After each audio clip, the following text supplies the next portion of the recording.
پیشہ ور گداگروں کی الغار سے تقریباً ہر شخص پریشان ہے۔ آپ کسی دکان پر کھڑے ہو جائیں، کسی ٹریفک سگنل پر یا کسی مسجد میں نماز کے لیے جائیں، ہر طرف گداگروں کی فوج ظفر موج آپ کے آگے دست پھیلائے دعائی دے رہی ہوگی۔ پاکستان میں غربت اپنی جگہ، لیکن اس طرح ہر طرف پیشہ ور گداگروں یعنی فقیروں کی تعداد دیکھ کر یہ اندازہ لگانا مشکل نہیں کہ ان لوگوں نے دراصل آسان آمدنی کے پیش نظر گداگری کو اپنا پیشہ بنا لیا ہے۔ ملک میں دیگر قوانین کی طرح انسداد گداگری کا قانون بھی موجود ہے، لیکن دیگر تمام قوانین کی طرح یہاں بھی انتظامیہ کی طرف سے عمل ندارت صادق آتا ہے۔ رمضان المبارک میں ان کی تعداد میں دگنا تگنا اضافہ ہو جاتا ہے۔ ایک غیر سرکاری ادارے نے پاکستان میں گداگروں کی تعداد کے بارے میں ایک سروے کے بعد ہوش ربا انکشافات کیے ہیں۔ یہ حقائق اتنے حیران کن ہیں کہ اس بات کی تصدیق ہو جاتی ہے کہ پاکستان میں انتظامیہ کی غفلت یا ملی بھگت سے پیشہ ور گداگری ایک مافیا کا روپ دھار چکی ہے، اور ان پیشہ ور گداگروں کی تعداد دن بدن بڑھتی ہی جا رہی ہے، اور اس کا قلع خما کرنے کی حکومت سے امید رکھنا ایسا ہی ہے جیسے صحرا میں سمندر نکل جانا۔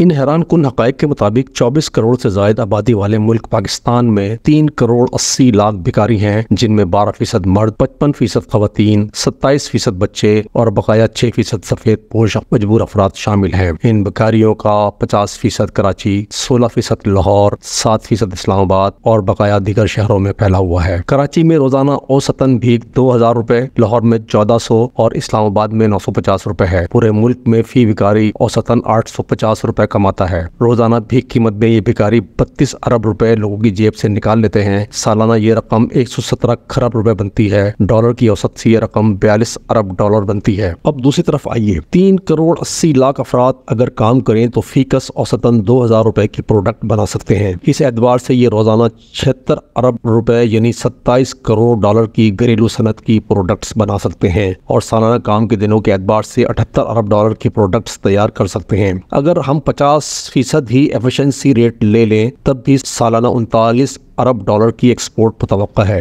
بغیر کسی منافع بخش کام کی بھکاریوں پر ترس کھا کر ان کی مدد کرنے سے ہماری جیب سے سالانہ 42 ارب ڈالر نکل جاتے ہیں۔ اس خیرات کا نتیجہ ہمیں سالانہ 21% مہنگائی کی صورت میں بھگتنا پڑتا ہے، اور ملک کی ترقی کے لیے 3 کروڑ 80 لاکھ افراد کی عظیم الشان افرادی قوت کسی کام نہیں آتی، جبکہ ان سے کام لینے اور معمولی کام ہی لینے کی صورت میں آمدنی 38 ارب ڈالر متوقع ہے، جو چند برسوں میں ہی ہمارے ملک کو مکمل اپنے پاؤں پر نہ صرف کھڑا کر سکتی ہے بلکہ موجودہ بھکاریوں کے لیے باعث روزگار بھی مہیا کر سکتی ہے۔ گلی گلی موجود لنگر خانے، عیدی، سیلانی، JDC وغیرہ اور دیگر تنظیموں کی طرف سے مفت کھانے کی فراہمی صرف حرام پیدا کر رہی ہے، اور ملک کی تباہی میں ان سب کا بھی بھرپور حصہ ہے۔ یہ ادارے ready made garments, welding, design, کاشتکاری اور بے شمار ذرائع میں اس مین پاور کو استعمال کریں اور ان ملازمین کو اجرت کے ساتھ کھانا بھی فراہم کریں۔ بنگلہ دیش ماڈل اس کے لیے ہماری مدد کر سکتا ہے۔ قابل ذکر بات یہ ہے کہ اس بھیک، مدرسوں کے چندے، مزارات کے چڑھاوے اور غیر مستحق کو دیے جانے والے صدقات سے اگر کسی کو بھی کوئی فوائد حاصل ہوئے ہوں اور اللہ کے وعدے کے مطابق 1 کا 10 فوری ملا ہو تو بے شک اپنا عمل جاری رکھے، لیکن مجھے یقین ہے اللہ کبھی ان غیر مستحقین کو دیے جانے والے کا بدلہ نہیں دے گا، کیونکہ سنت کے مطابق آقا علیہ الصلوۃ والسلام نے پیالہ بیچ کر کلہاڑی خرید کے دی تھی تاکہ بندہ اپنے لیے روزگار کے ذریعے کمانے کا بندوبست کرے، خالی امداد نہیں کی تھی کہ وہ بیکاری ہی بن جائے۔ اب اگر عوام اسی مہنگائی میں جینا چاہتے ہیں اور اپنے بچوں کی روٹی ان بیکاریوں کو دے کر مطمئن ہیں تو بے شک اگلے 100 سال اور ذلت میں گزار دیں، لیکن اگر آپ چند سالوں میں ہی مضبوط معاشی استحکام اور اپنے بچوں کے لیے پرسکون زندگی دینا چاہتے ہیں تو آج ہی سے تمام بیکاریوں کو خدا حافظ کہہ دیجئے، مدرسوں کے چندے اور مفت کھلانے کے تمام عوامل کا بائیکاٹ کر دیجئے۔ اولاً تو اس کے خلاف بے شمار فتاوی ملیں گے، مزارات والے آپ کو گستاخ و منکر کہیں گے، سخت عذاب سے بھی ڈرائیں گے، اور بھی بہت کچھ متوقع ہے، لیکن 5 سال کے بعد آپ اپنے فیصلے پر انشاءاللہ سرخرو ہوں گے اور اپنے بچوں کو پلتا پھولتا دیکھ کر خوشی محسوس کریں گے۔ بنگلہ دیش نے جس دن بیکاری سسٹم کو خدا حافظ کہا تھا اس کے صرف 4 سال کے بعد اس کے پاس 52 ارب ڈالر کے ذخائر تھے۔ کیا ہم اچھی بات اور مستند کام کی تقلید نہیں کر سکتے؟ اب ہم تصویر کے دوسرے رخ کی طرف آتے ہیں، یعنی ہماری حکومت خود ان افراد کو برسر روزگار کرنا ہی نہیں چاہتی بلکہ انہیں دستنگر